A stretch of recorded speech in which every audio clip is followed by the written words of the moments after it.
Jutaan orang bahkan tidak menyadari bahwa mereka bisa menghasilkan 1000 US dollar per hari tanpa meninggalkan rumah. Dan Anda adalah salah satu dari mereka. Wow. Angkatan 2018. Mungkin sudah ada yang nyoba install Epanet.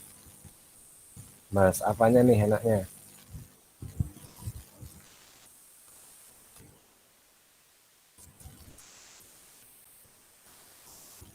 Sama mau selesai jam berapa? Di sini tulisannya 20, 40 sampai selesai. Mau selesai jam berapa kira-kira? Ya Mas Panitia. Kalau mau selesai saya nanti saya bisa jam 3. Kalau itu nggih Pak, mungkin bisa didiskusikan sama teman-teman dari 18 Mawon sama Pak Fahir Mawon, Pak. Soalnya saya cuman di itu Pak, disuruh diskusi lagi aja Pak. Oke, lain kali nggak gitu ya. Kebiasaan itu saya baru menemukan ini itu di UNAD. Bikin acara jam 9 sampai selesai. Itu kebiasaan, itu tulisan yang nggak menghargai waktu orang lain. Gitu. Siapa tahu Mas Bagas itu jam 11 punya kegiatan apa, Mbak Yolanda itu jam 11 punya kegiatan apa, mereka kan nggak bisa menghandle kegiatan mereka. Lain kali kalau bikin itu mulai jam berapa, selesai jam berapa, waktu berapa jam, gitu ya. Oke, teman-teman gimana? Angkatan 2019 mau jam berapa selesai nih? Sama mau bahas tentang apa enaknya? Silahkan. Pak Fahir, saya mau Rizky Anita izin menjawab. Ya. Jadi kalau saran saya mungkin kisaran 2 jam aja ya Pak, karena menurut saya waktu 2 jam itu cukup lama. Terus untuk pembahasannya apa, saya kira untuk saat ini lebih baik introduction-nya dulu aja, kayak seperti waktu awal itu kan waktu AutoCAD kayak lebih latar belakangnya, terus output-nya apa, fiturnya apa, mungkin bisa seperti itu Pak. Itu kalau dari saya sih Pak. Terima kasih. Oke. Jadi nanti kita waktu kuliah kita bisa praktek gitu ya. Iya Pak.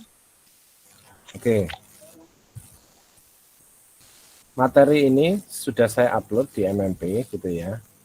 Terkait Epanet ini. Ini adalah pembahasan lanjutan ketika kemarin kita bahas masalah hipnos. Saya sekarang tapi di pertemuan kali ini saya akan menganggap kalian sudah lewat gitu ya masalah pemahaman hidrolikanya. Jadi kita sekarang masuk ke Epanet. Sudah masuk share screen saya? Sudah Pak Fahir. Oke. Jadi Epanet itu kita bahas dulu. Epanet ini sebenarnya fungsinya sangat banyak, teman-teman. Banyak banget, bahkan sebelumnya saya juga ingin menyampaikan kita di sini sama-sama belajar. Bedanya saya dengan kalian adalah saya lebih awal tahu, bukan berarti saya lebih pintar dari kalian. Bisa jadi besok atau setelah materi ini akan ada beberapa dari kalian yang jauh lebih jago dari saya. Itu yang dulu juga disampaikan oleh dosen saya. Nah, jadi di Epanet ini sebenarnya ada banyak hal, sama dengan AutoCAD. Yang kita sama dengan AutoCAD, sama dengan Microsoft Word yang sering kita gunakan, gitu ya. Microsoft Word itu fungsinya sebenarnya tidak hanya mengetik, sebatas ngetik terus ngeprint gitu ya. Fungsinya ada berbagai macam fungsi. Mulai bagaimana fungsi dia itu bisa digunakan untuk mengirim email otomatis, bagaimana dia itu bisa digunakan Word itu untuk membuat daftar isi otomatis, bagaimana dia bisa digunakan untuk membuat pustakanya secara otomatis, untuk melakukan sebuah review dokumen, dan lain sebagainya. AutoCAD tidak hanya digunakan untuk menggambar 2 dimensi, ya kan? Dia bisa untuk menggambar 3 dimensi.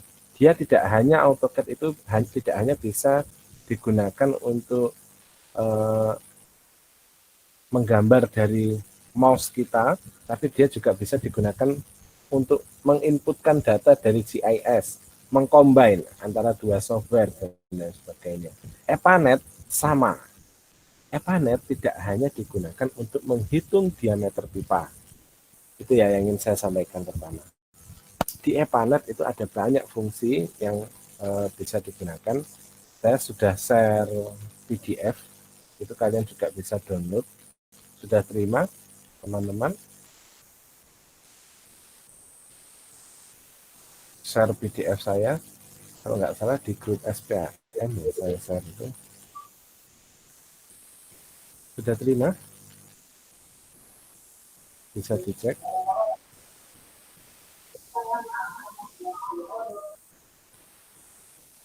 Jadi kalau teman-teman buka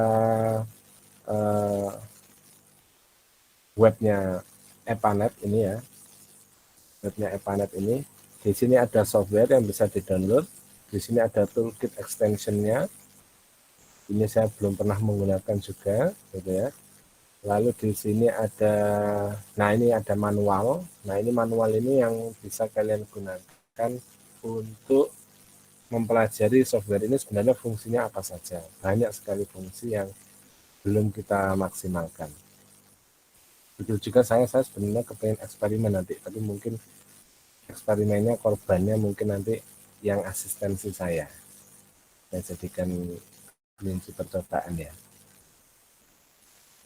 Nah, kembali lagi terkait EPANET.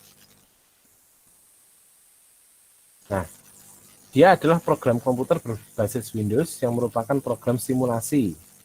Jadi perkembangan waktu dengan profil hidrolis dan perlakuan kualitas air bersih. Jadi di EPANET itu dia akan membantu kita untuk melakukan perhitungan hidrolis, ya kan? Yaitu mengetahui berapa diameter pipanya, berapa kecepatannya, berapa head loss-nya, berapa head statisnya, gitu ya. Lalu di mana kita harus melakukan simulasi seperti yang ada di lapangan dan lain sebagainya. Itu sebenarnya fungsi EPANET. Nah ini ada beberapa keuntungan dan kekurangan. EPANET ini bukan merupakan satu-satunya software untuk perhitungan jaringan perpipaan. Ada WaterGem, ada WaterCat, ada berbagai aplikasi lainnya. Tapi nih, keuntungan yang menggunakan EPANET yang pertama, data hasil survei dapat diolah langsung melalui Excel. Nanti. Yang kedua, semua perhitungan dapat dilakukan dengan mudah dan cepat. EPANET. Berbeda nanti dengan WaterGem. Output data berupa gambar, grafik, dan tabel mudah sekali dipahami. Nanti kalian akan lihat. Lalu mudah untuk melakukan pengecekan hasil analisa, mudah juga untuk dirubah, kerumitan datanya tidak terbatas. Ini yang paling penting. Kalau kalian beli aplikasi, ada aplikasi yang pernah saya gunakan itu WaterGem, yang free itu hanya bisa untuk merunning sebanyak 50 pipa. Padahal kita tahu kan tugas kalian itu lebih dari 50 pipa ya. Maka belilah. Beli itu ada harga-harganya. Kalau bisa mau merunning 100 pipa, harganya berapa dolar. Kalau bisa merunning 200 pipa, harganya berapa dolar, dan seterusnya. Lalu kesalahan input dan peringatan ini dapat dikoreksi secara otomatis. Nanti kita lihat. Tapi software ini juga memiliki kekurangan. Suara saya masih masuk ini ya? Iya Pak, masih. Oke. Sama jangan ketiduran ya. Masuk Pak, masuk. Jangan ketiduran. Pak, iya Pak. Berikutnya, kekurangan EPANET, software ini juga memiliki kekurangan teman-teman. Amat Yang Pak, pertama boten, ini insya Allah. belum bisa terkoneksi dengan perangkat otomatis dan masih bersifat offline. Kalau WaterGem yang saya ceritakan tadi, dia sudah bisa dikoneksikan dengan perangkat otomatis seperti SCADA. Artinya apa? Maksudnya perangkat otomatis di sini. Nah, jadi kalian tahu valve ya? Valve tahu? Gate valve. Dia fungsinya itu untuk membuka dan menutup aliran. Gitu ya, seperti keran fungsinya, tapi di jaringan pipa. Nah, gate valve itu ada yang otomatis, tapi dia nggak bisa diaplikasikan di EPANET. Gitu loh. Hanya bisa diaplikasikan di watergem dengan kombinasi SCADA. Otomatisnya seperti apa? Kalau di komputer operator software